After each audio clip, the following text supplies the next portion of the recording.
truth of the matter is that most people don't realize that the majority of people suffer their first major heart attack on Monday morning between 8 a.m. and 9 a.m.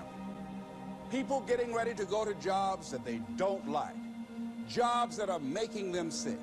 You see, when you're not pursuing your goal, you are literally committing spiritual suicide. So society gets wrapped around becoming a part of a machine. Society, instead of becoming a bunch of individuals that are expressing themselves in unique ways, and everybody sort of borrows and shares and sells this and you sell that, and we all sort of figure out how we can contribute in a society, we got sidetracked and diverted into these boxes that they call companies and corporations, and we got stuck into these containers that they call cubicles or offices, and we got forced into this system. So our time, instead of it being invested in making pottery or fixing cars or doing something where you have a passion or you have some sort of a connection to, instead of that, you've sold your life. The world is loading his back with burdens. You're a beast of fucking burden. You're supposed to go to school. You're supposed to pass your tests. You're supposed to do your homework. You're supposed to clean your bedroom. You're supposed, right? All the things you're supposed to do, all the conditioning laid upon you, all the beliefs that you've been given, they're not yours. No natural behavior. Everybody's wearing clothes they don't want to wear. Everybody's showing up and doing something they don't want to do, they have no connection to. That's the problem with our society. We're good little boys and girls who have been walking on the line, hand in hand, following step by step all the rules in the book ever since our parents and teachers have been conditioning us to do what we're told. No society wants you to become wise. It is against the investment of all societies. If people are wise, they cannot be exploited.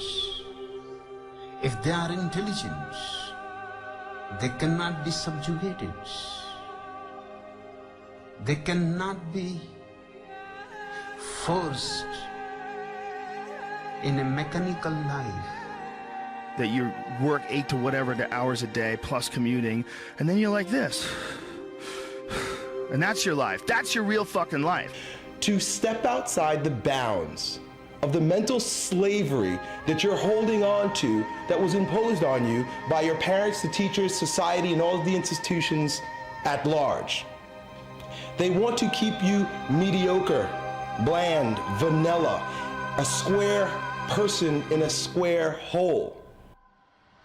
I will not fall into despair. Dedication, hard work. I said to myself, I will never go back to this again. I will never be treated like that again. I will never go through what I went through again. And that pain pushed me to write a bestseller. All these supposed tos that the world tells us is all over this dragon. And here comes this dragon, thou shalt, and you're carrying this burden that the world has laid upon you. And it is your responsibility as a maturing individual to slay that dragon. You either bow down and you continue to live your life as a beast of burden, or you slay that fucking dragon. And by slaying that dragon, you become a lion. And that lion's name and his attitude is I will and no.